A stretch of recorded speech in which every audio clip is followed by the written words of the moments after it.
The fight between China and the United States is only intensifying. The presidential election is barely weeks away, and that has not stopped the Trump administration from taking on China. Perhaps the election is the reason why Trump is going after China so strongly. Well, whatever be the reason, the relationship is going downhill.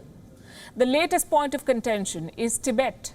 The United States has appointed a Tibet coordinator, a senior human rights official. What will he do? Promote a dialogue between the Dalai Lama and China. This post is not new, but it's been lying vacant since Trump came to power. Now, in the thick of the election, he has filled the vacancy. The message is quite clear. America does not want to leave any opportunity to pull China down.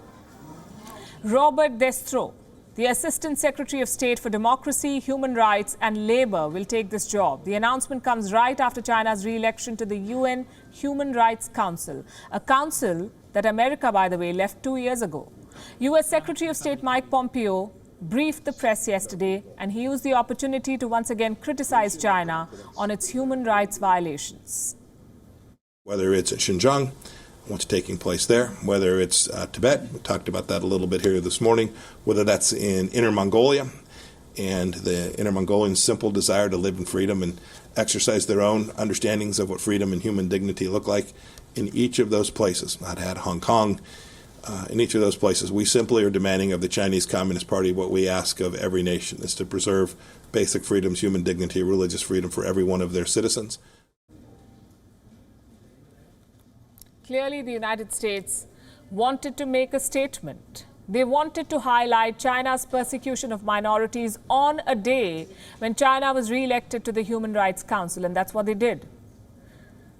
So what will America's new appointee do? What did his predecessors do?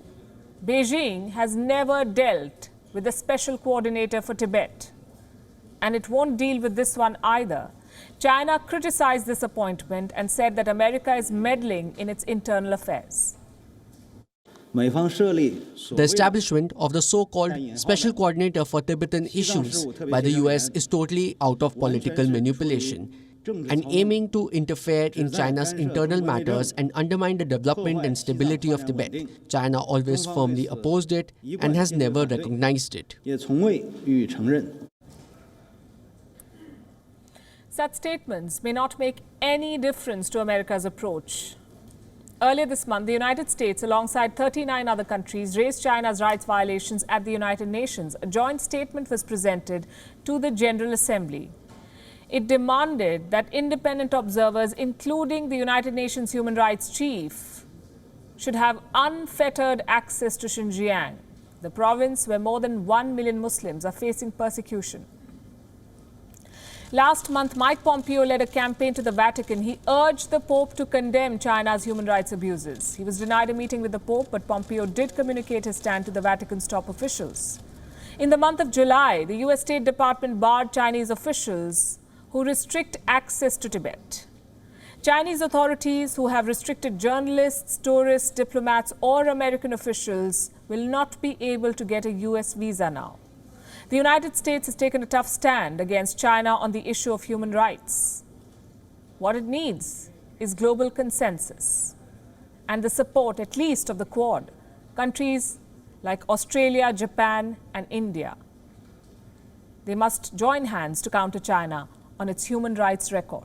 Thank you for watching Gravitas on WION's YouTube channel. If you want to stay up to date with what's happening around the world, then subscribe to our channel and don't forget to like and share. Thank you very much for watching WION. The World is One.